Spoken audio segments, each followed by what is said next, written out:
Hay algunas preguntas que ningún hombre debe obviar si desea llegar a ser un hombre sabio. En cierto modo, la verdadera sabiduría tiene como punto de partida hacer las preguntas correctas y buscar las respuestas correctas en el lugar correcto. ¿Quién soy yo? ¿De dónde vine? ¿Qué hago aquí? ¿Cómo se supone que debo vivir e interactuar con los demás y con el mundo que me rodea? ¿Hacia dónde se dirige mi existencia? ¿Hay algo más después de la muerte? ¿O todo se limita al presente, al aquí y al ahora?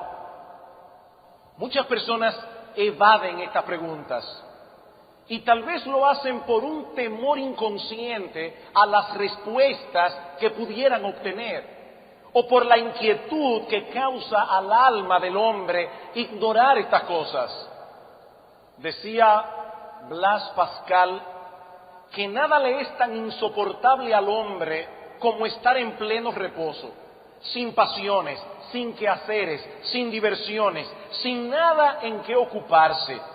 Siente entonces su nada, su abandono, su insuficiencia, su dependencia, su impotencia, su vacío.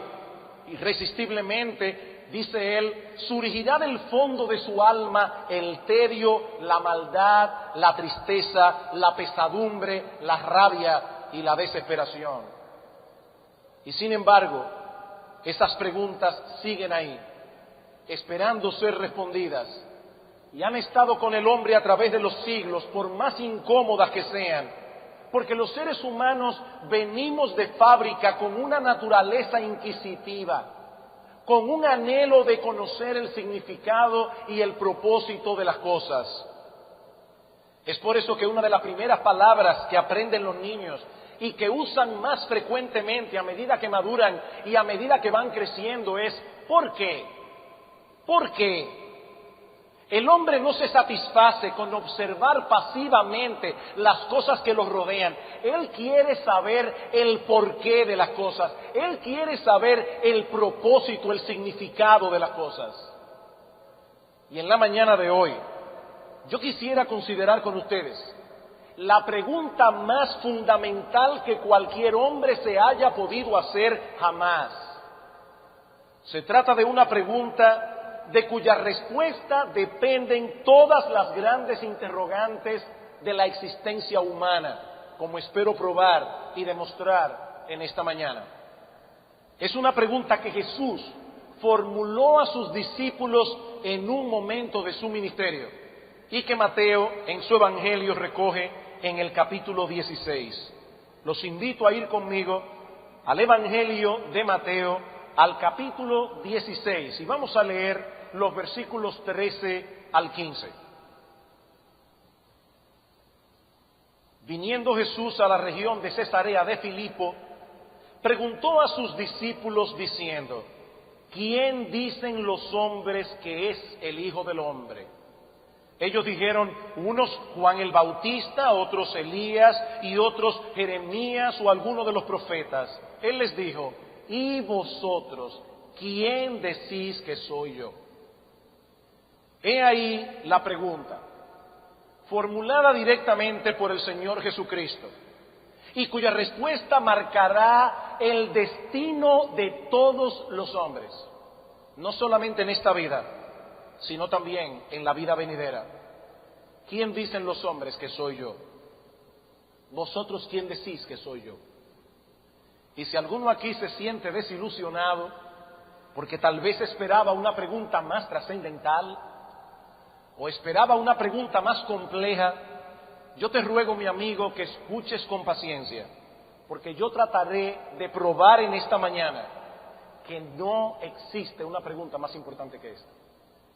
Yo trataré de probar en esta mañana que no existe una pregunta más trascendental. Veamos en primer lugar la presuposición detrás de esta pregunta. ¿Quién dicen los hombres que soy yo? ¿Vosotros quién decís que soy yo? Cuando alguien hace ese tipo de pregunta, generalmente no lo hace porque esté sufriendo de un ataque de amnesia. ¿De quién soy yo? Lo hace presuponiendo que conoce la respuesta y queriendo dar a entender que es una pregunta importante. Imaginemos a una persona que llega a un lugar y por alguna razón el portero no lo quiere dejar pasar. Y de repente este individuo en un tono poco airado le pregunta: ¿usted sabe quién soy yo? ¿Usted sabe quién soy yo?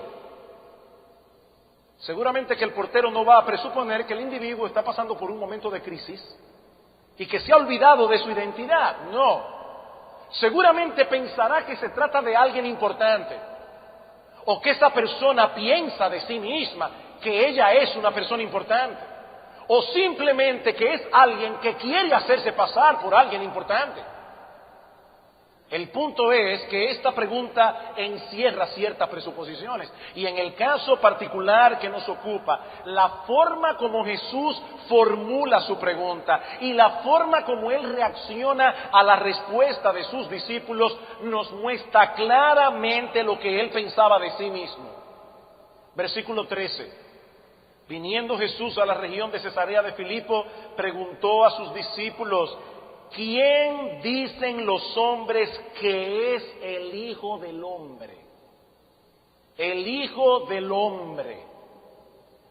Esa era una de las expresiones favoritas de Jesucristo para referirse a sí mismo. Aparece 78 veces en los Evangelios.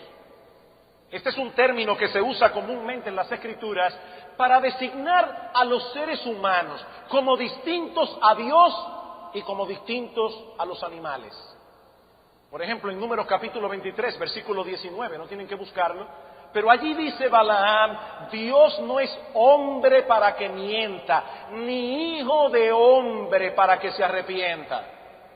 Hay un contraste aquí entre el carácter de Dios y el carácter del hombre. El hombre miente, Dios no miente. El hombre toma decisiones que no son acertadas y que luego debe de enmendar. Pero Dios no es así. Él no es hombre para que mienta, ni es hijo de hombre para que se arrepienta.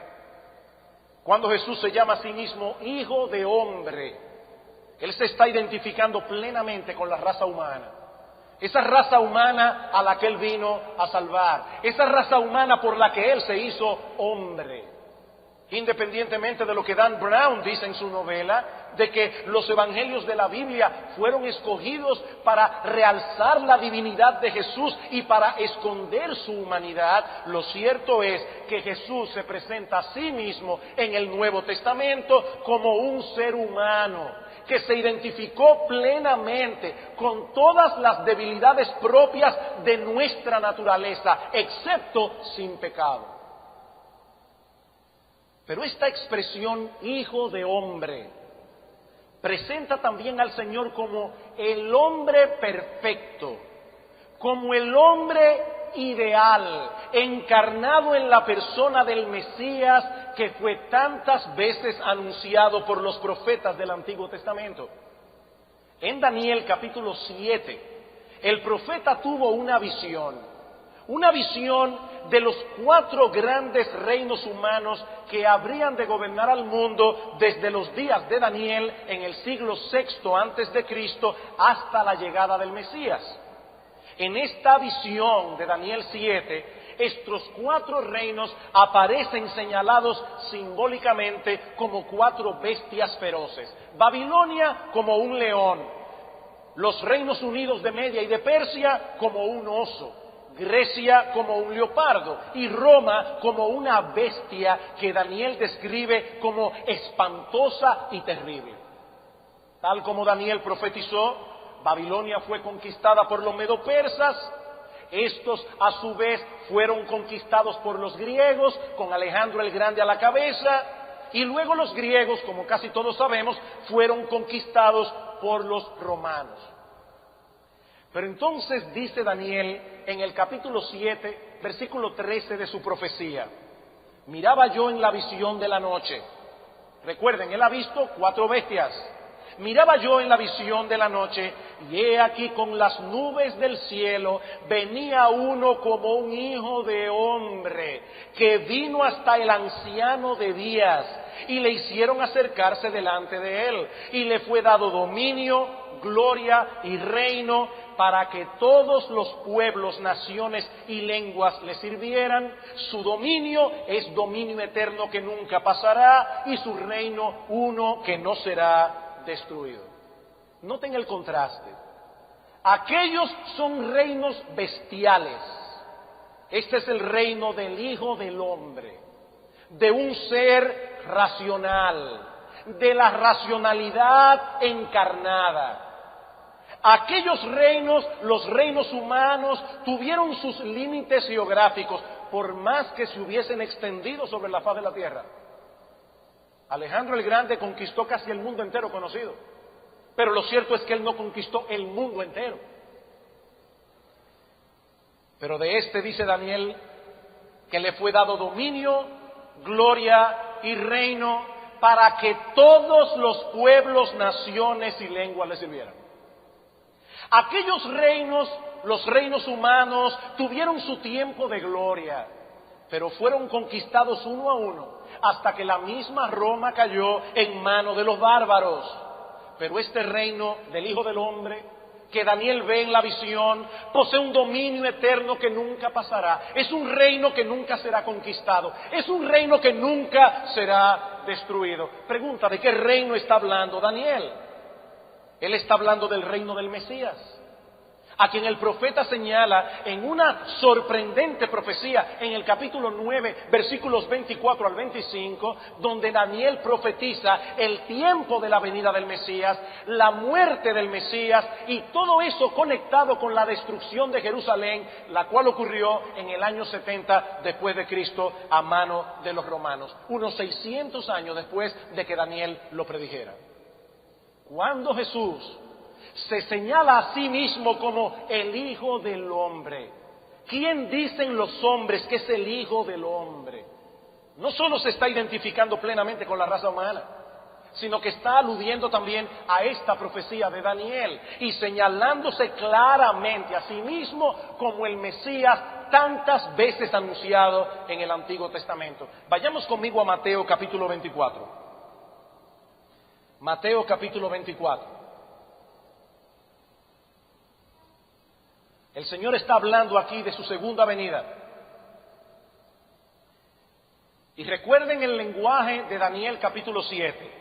Dice en el versículo 29, e inmediatamente después de la tribulación de aquellos días, el sol se oscurecerá, la luna no dará su resplandor, las estrellas caerán del cielo, las potencias de los cielos serán conmovidas.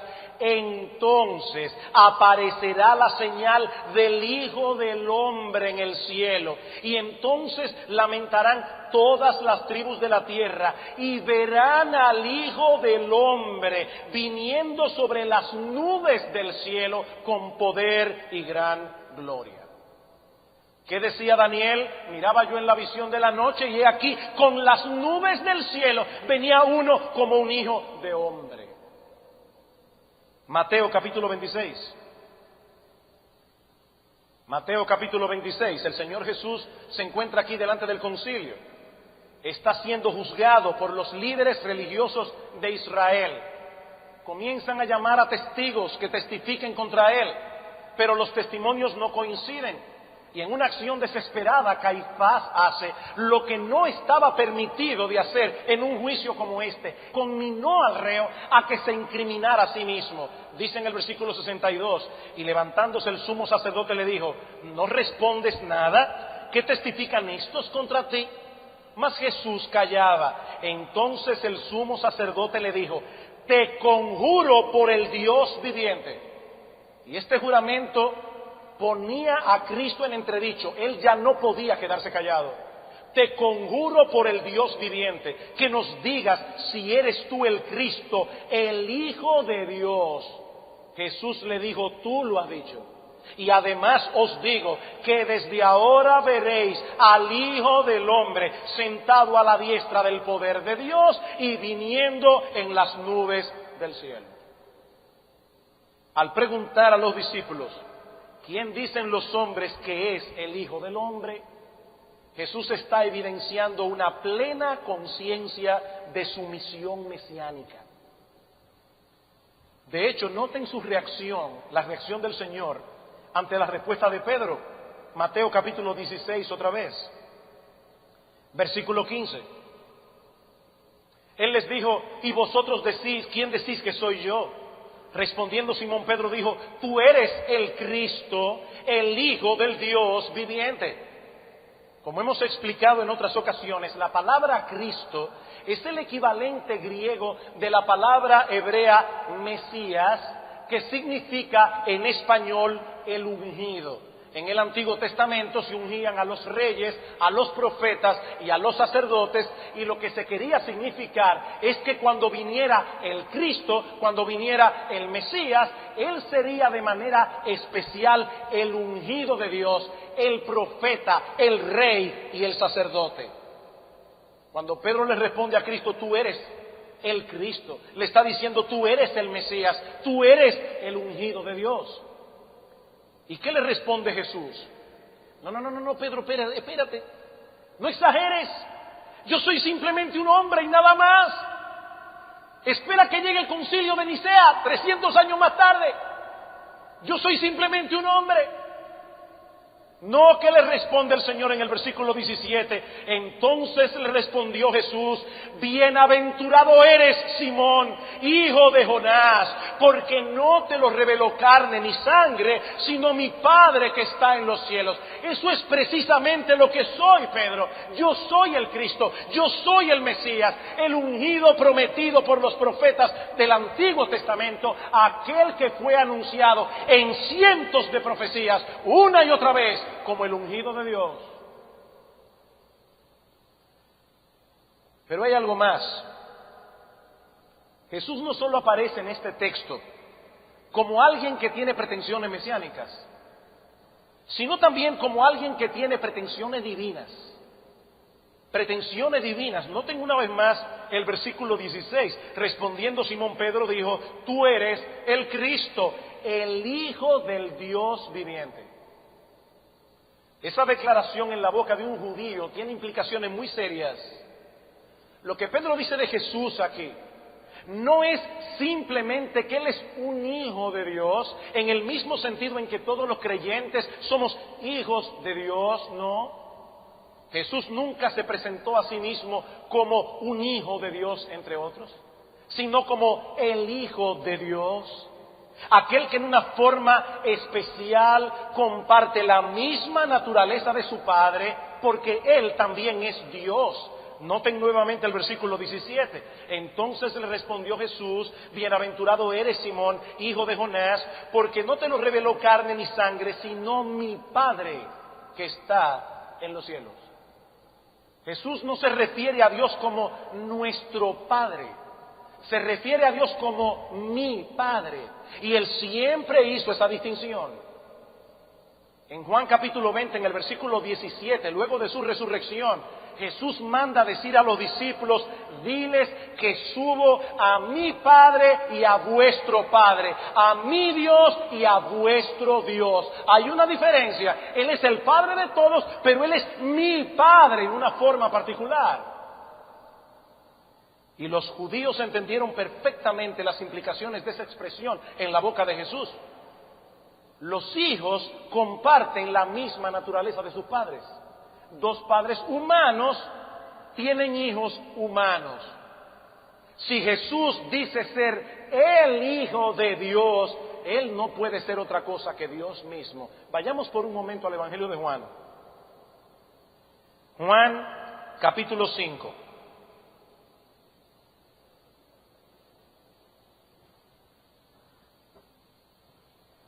En este pasaje, el Señor Jesucristo acaba de sanar a un hombre, pero lo sanó en día de reposo. Y los fariseos, los líderes religiosos de Israel, como eran tan quisquillosos con la letra de la ley, acusan a Jesús. Dice en el versículo 16, y por esta causa los judíos perseguían a Jesús y procuraban matarle, porque hacía estas cosas en el día de reposo. Y Jesús les respondió: mi Padre hasta ahora trabaja y yo trabajo.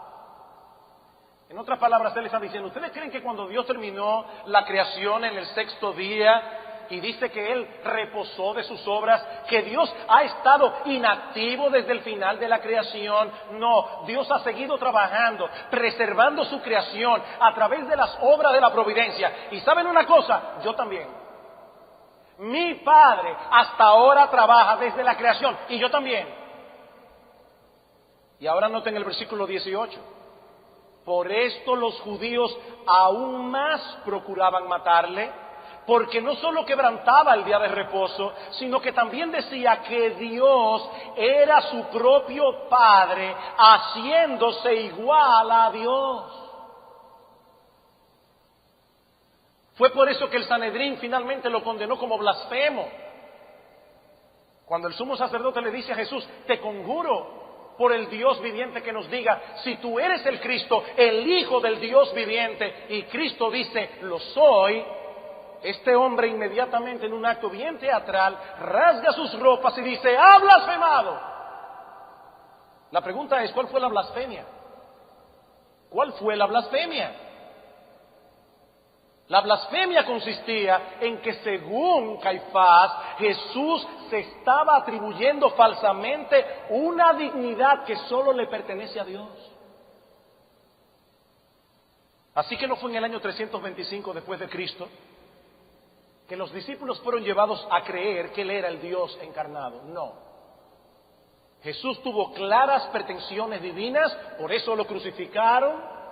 Y sus discípulos lo entendieron así desde el principio. Filipenses capítulo 2. Filipenses capítulo 2. El apóstol Pablo está hablando aquí de la humildad. Y el máximo ejemplo de humildad siempre será nuestro bendito y glorioso Señor y Salvador Jesucristo. ¿Y qué dice Pablo en el versículo 5? A estos hermanos de la iglesia en Filipos: haya pues en vosotros este sentir, esta misma forma de pensar, esta actitud que hubo también en Cristo Jesús, el cual, siendo en forma de Dios. La palabra griega ahí es morfe, y no significa simplemente una forma externa. Los griegos usaban la palabra morfe para significar aquellas cualidades o aquellos atributos que hacen que una cosa sea una cosa y no otra cosa. Por eso es que cuando la oruga se transforma en mariposa, no es un cambio de fachada simplemente, es una metamorfosis, es un cambio de morfe, es un cambio de forma. Cuando Pablo dice allí que Jesús era en forma de Dios, lo que está diciendo es que Jesús tenía las cualidades, tenían los atributos que hacen que Dios sea Dios.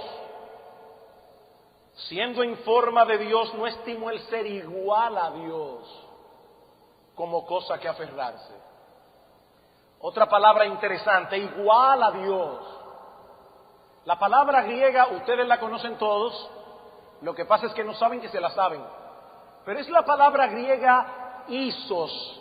Todos nosotros estudiamos en el colegio lo que es un triángulo isósceles. Es un triángulo donde los dos lados son iguales.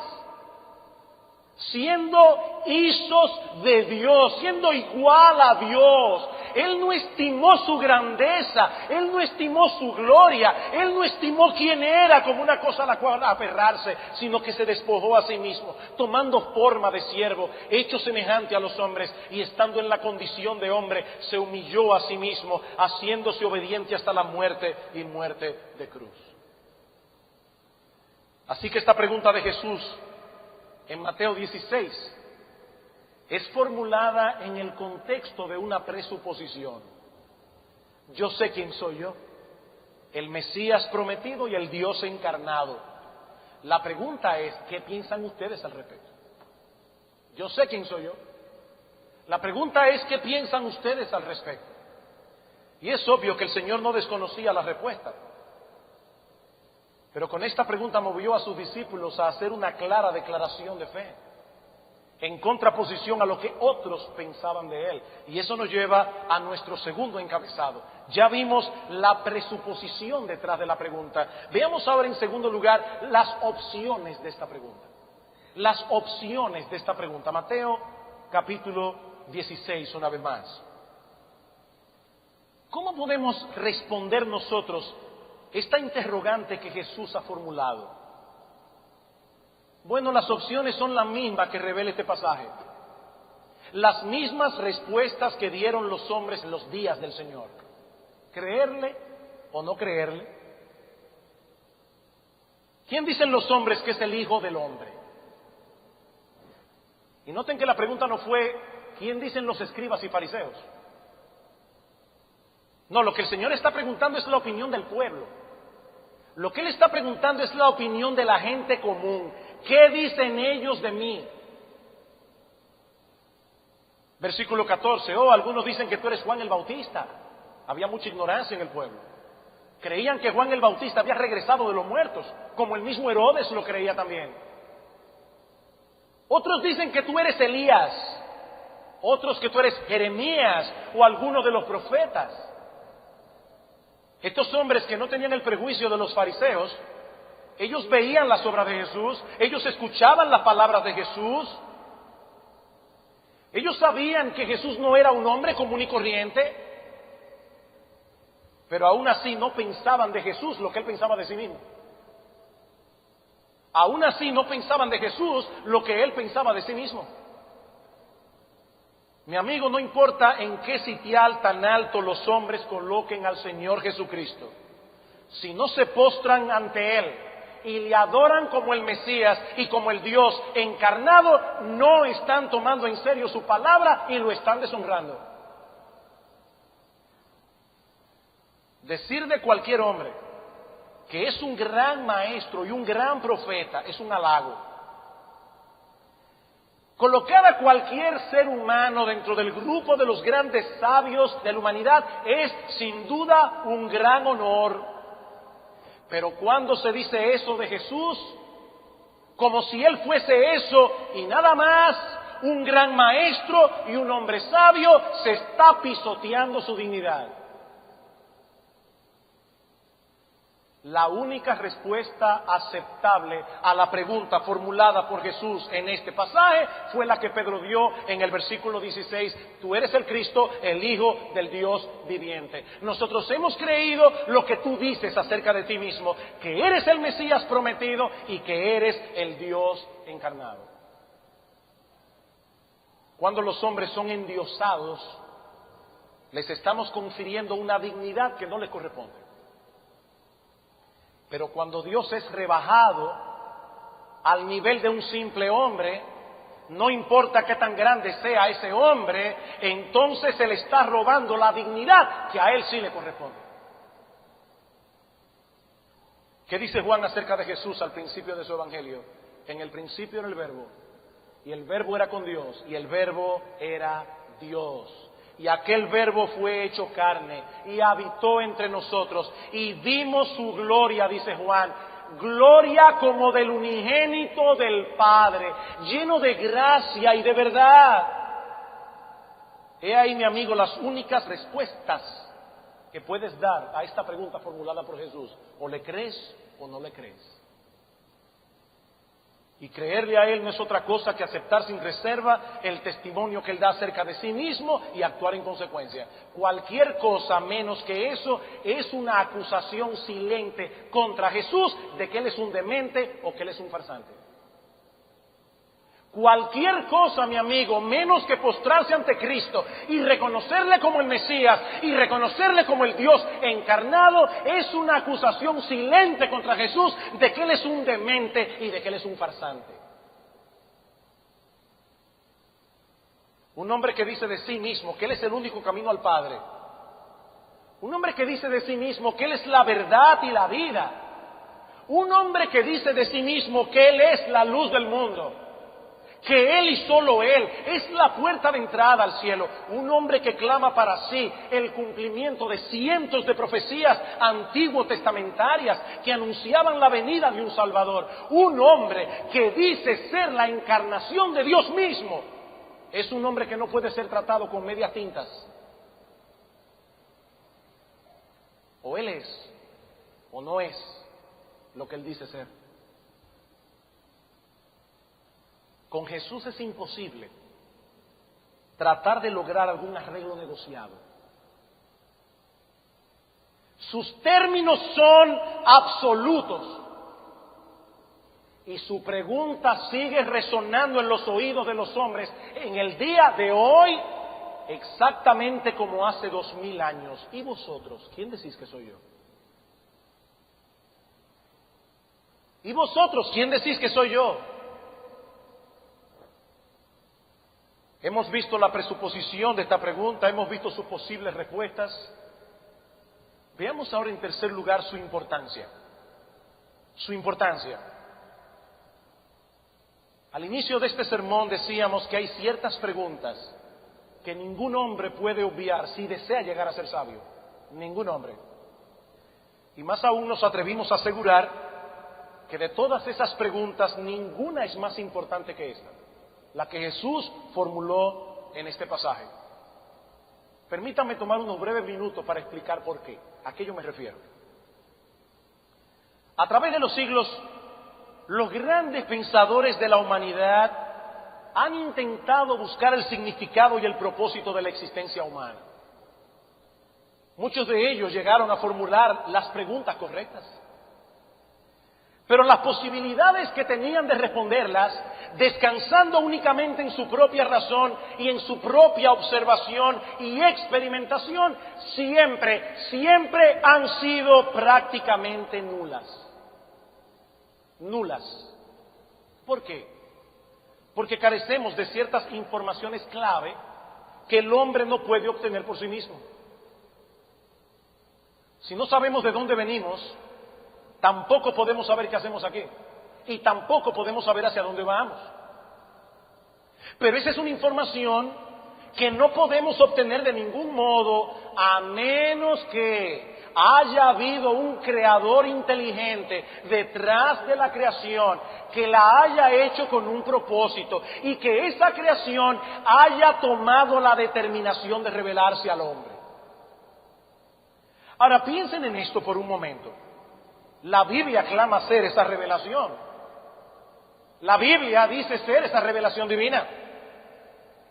Y ella apunta hacia Cristo como el Creador. En el principio era el Verbo era con Dios y el Verbo era Dios. Todas las cosas por Él fueron hechas y sin Él nada de lo que ha sido hecho fue hecho. Pero por el otro lado, Jesús, a su vez, apunta a la Biblia como esa revelación autoritativa de Dios. Y clama para sí que Él es el Dios encarnado acerca del cual se habla en la Biblia. En Juan capítulo 5, versículo 36, dice el Señor: escudriñad las Escrituras, porque a vosotros os parece que en ellas tenéis la vida eterna, y ellas son las que dan testimonio de mí. Jesús dice, toda la Biblia habla de mí. Desde los profetas, desde Samuel hasta el último, todos los profetas hablan de mí. Eso quiere decir que tanto Cristo como la Biblia claman ser el único puente que existe entre el tiempo y la eternidad. El único puente que existe entre Dios y el hombre. La Biblia dice ser una revelación del Dios eterno, física, que todos podemos leer, que todos podemos escudriñar, que todos podemos investigar. La Biblia clama ser una revelación del Dios eterno que ha irrumpido en la historia humana para darnos a conocer las respuestas y sobre todo para darnos a conocer a Dios mismo. Rehusar aceptar la Biblia como tal es negarnos la posibilidad de conocer las respuestas. Por eso es que alguien decía que, hablando específicamente de Nietzsche, que decía que al quitar a Dios del panorama, ya el hombre no sabe si va hacia arriba o hacia abajo, si va hacia la derecha o hacia la izquierda. En otras palabras, ya no hay nada que decir, decía Nietzsche, porque nos han borrado el horizonte, la línea del horizonte, nos han quitado a Dios. Y alguien decía, entonces, ¿por qué no te callaste la boca? Porque lo cierto es que si quitamos a Dios ya no tenemos nada que opinar, ya no tenemos nada que decir. Nos quitaron la línea del horizonte, ya no tenemos punto de referencia, ya no sabemos si vamos hacia arriba o hacia abajo, ya no sabemos si estamos cerca o lejos, no sabemos nada si negamos la Biblia. Pero no solamente eso. Si negamos la Biblia tenemos un gran problema porque no existe otro libro en el mundo que se le asemeje. En otras palabras, si la Biblia no es la palabra de Dios, no hay otro candidato. No hay otro candidato. La Biblia clama ser la palabra de Dios y la Biblia posee las características de ser la palabra de Dios, su perfección, su coherencia, su unidad de pensamiento de principio a fin y sus cientos de profecías cumplidas al pie de la letra. Lo que estoy diciendo en palabras simples y llanas es que si la Biblia no es la revelación de Dios, entonces tal revelación no existe porque no hay ningún otro libro que se le pueda parar al lado a la santa palabra de Dios. Ahora, ¿saben algo? No es fácil negar la inspiración de la Biblia. No para una persona que la estudie. No para una persona que la estudie. No es fácil. Como no es fácil negar la divinidad de Jesucristo, no es fácil. ¿Saben por qué? Porque las evidencias están ahí. Por un lado, la Biblia es una evidencia en sí misma por las características que tiene. Hay que buscarle una explicación a cómo se escribió este libro. Porque si este libro no es la palabra de Dios, es una conspiración mucho mayor que la de Dan Brown. No por lo que él dice, sino por la perfección de un libro que fue escrito durante 1500 años de historia. Por hombres que nunca se conocieron, que no podían ponerse de acuerdo por la internet y en ningún momento se contradicen. Su mensaje es perfectamente coherente desde Génesis hasta Apocalipsis. ¿Cómo lo hicieron? Pero no solamente eso, hubo un personaje llamado Jesús. Y ese Jesús decía ser el Mesías profetizado del que se hablaba en la Biblia, en el Antiguo Testamento. Pero no solamente eso, ese Jesús encaja perfectamente con la descripción. Ese Jesús encaja perfectamente con cientos de profecías que hablaban de Él y que daban detalles de su vida que Él no hubiese podido cumplir ni que se le hubiese propuesto, suponiendo que Él no fuera el Mesías. Su lugar de nacimiento, la fecha en que nació, la familia en que nació. Pero por otro lado, también las biografías de Jesús están allí.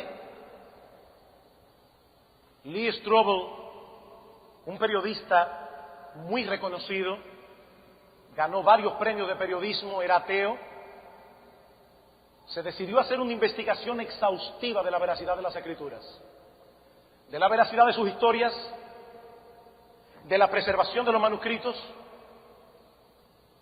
Terminó convirtiéndose al Señor y hoy es un pastor. Este hombre hizo una investigación exhaustiva. ¿Saben por qué? Porque no le tuvo miedo a la respuesta. Él quería conocer la verdad. Los evangelios fueron escritos por hombres que probaron ser historiadores muy acuciosos. William Ramsay quiso probar que la Biblia era un fraude. Es un experto, o era un experto, en documentos antiguos.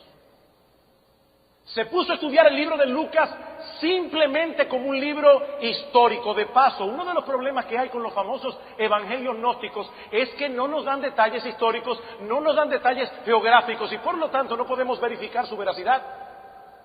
Pero en la Biblia hay cientos de miles de detalles históricos, cientos de miles de datos geográficos. Y en el Evangelio de Lucas y en el libro de los Hechos hay para pasarse años investigando. William Ramsay terminó convirtiéndose al Señor. Historiadores muy acuciosos, muy precisos. Pero no solamente eso, eran hombres con integridad a toda prueba y que estuvieron dispuestos a dar sus vidas porque ellos tenían la plena certeza de que ellos vieron a Jesús crucificado y le vieron levantarse de la tumba al tercer día.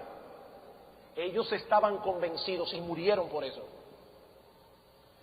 Aparte de los registros históricos de hombres como Flavio Josefo o como Tácito, que no eran cristianos, que vivieron en el siglo I, que hablaron de Jesucristo corroborando algunos de los datos que encontramos en los evangelios. Pero no solo eso. Entre los seguidores de Jesús hay algunos que al principio fueron incrédulos, como los hermanos de Jesús. Y otros que fueron abiertamente perseguidores de la iglesia, como el apóstol Pablo. Estos hombres desafiaron al imperio romano y desafiaron a los líderes religiosos de Israel, predicando acerca de ese Jesús, que había probado ser quien él decía ser, porque se levantó de los muertos al tercer día, tal como lo había anunciado de antemano. ¿Y saben qué? Ninguno de los enemigos de la iglesia pudo frenar el avance del evangelio mostrando su cadáver, porque lo cierto es que al tercer día su tumba estaba vacía, custodiada por soldados romanos experimentados. Fue por eso, y no por ninguna otra cosa, que el cristianismo tuvo el impacto que tuvo.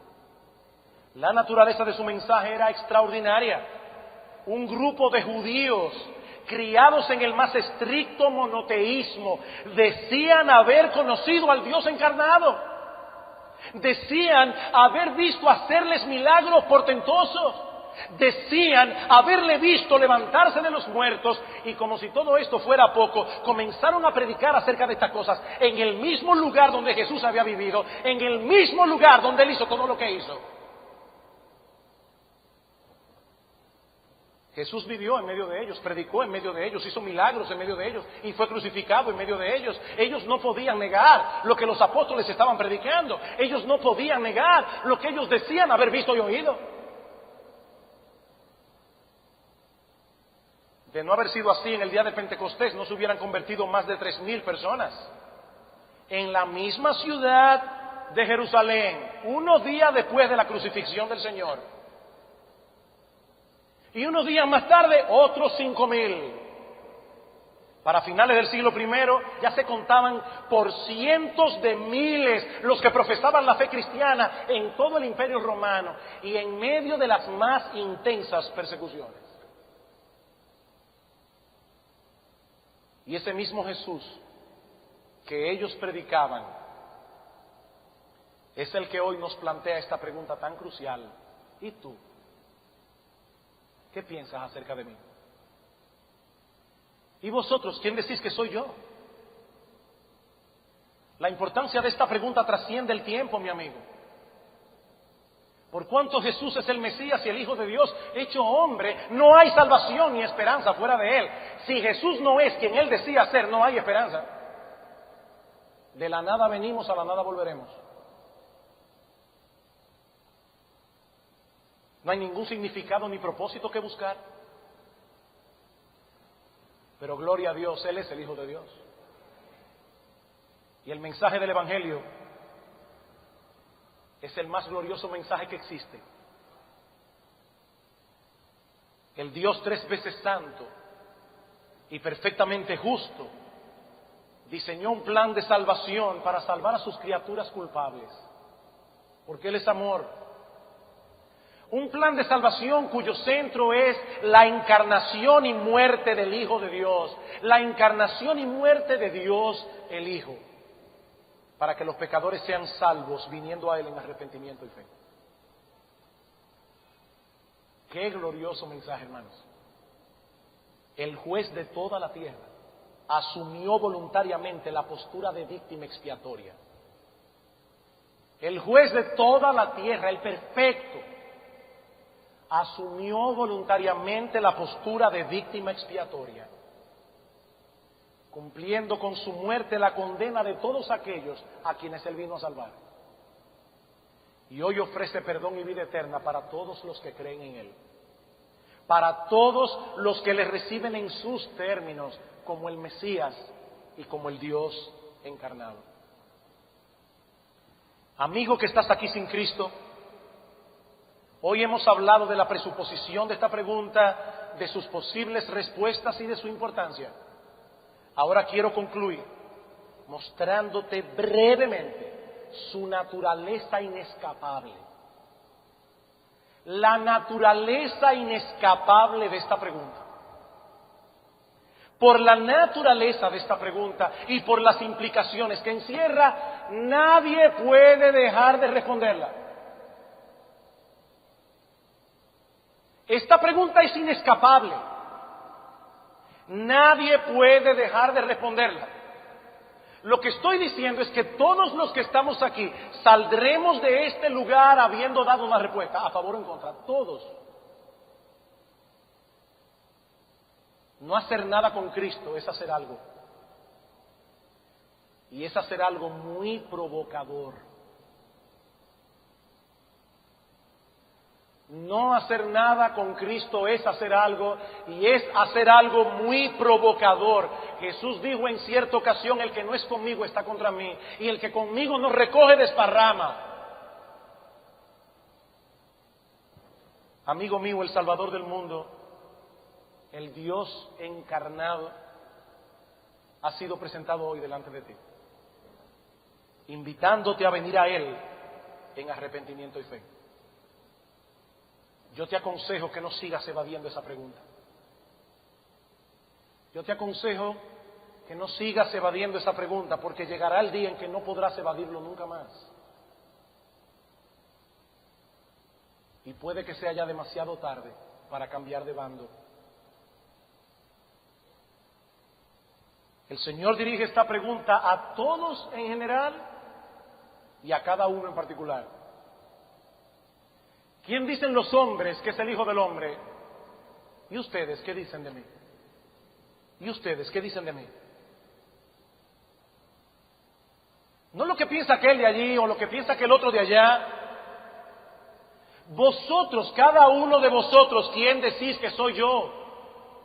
Porque de la respuesta que den a esa pregunta depende enteramente vuestra miseria o felicidad perpetua. De esa pregunta.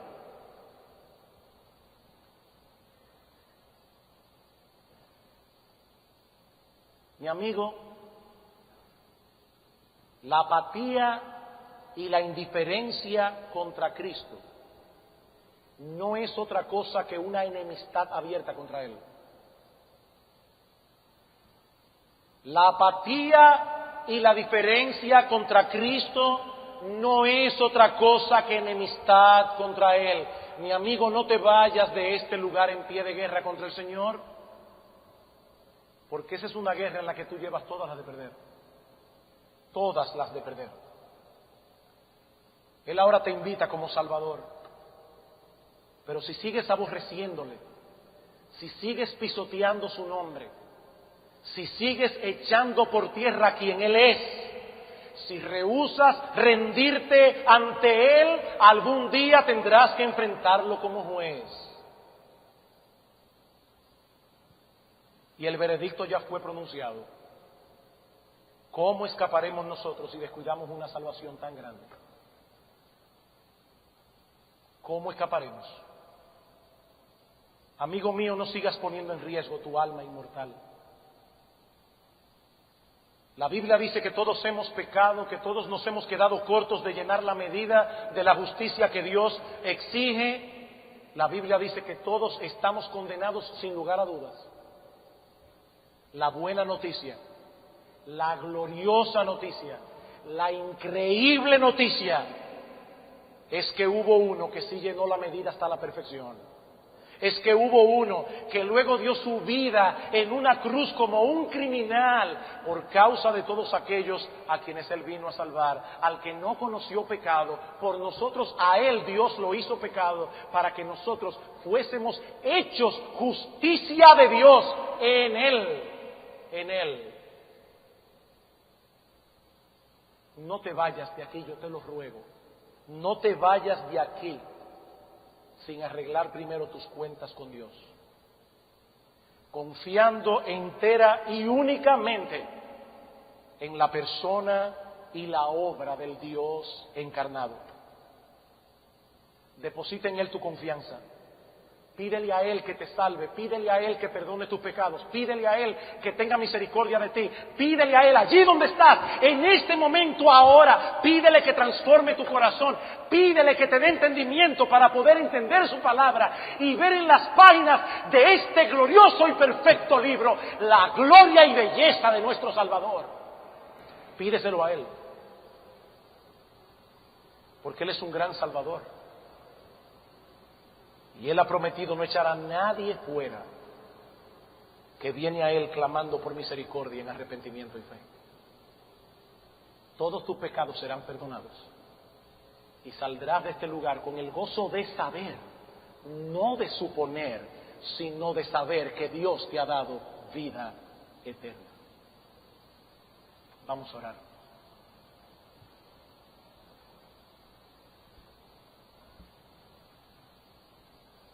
Amante Padre que estás en los cielos, gracias por Jesucristo y gracias por tu palabra. Oh Señor, bendito Rey, gracias por no haber escatimado a tu propio Hijo, sino que lo entregaste por aquellos que te odiábamos, por aquellos que éramos tus enemigos, por aquellos que te desechamos tantas veces. Gracias, Señor, por la grandeza de tu amor. Gracias, oh Señor, por la grandeza de tu compasión. Oh, gracias, Señor, por la grandeza de tu misericordia.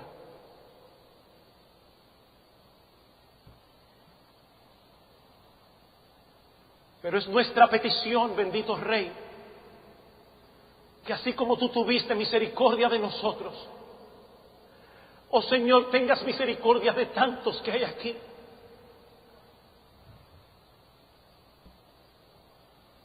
Bendice tu palabra, Señor. Abre los ojos de los ciegos para que ellos puedan ver la gloria de Jesucristo. En su nombre y para la gloria de su nombre te lo pedimos. Amén.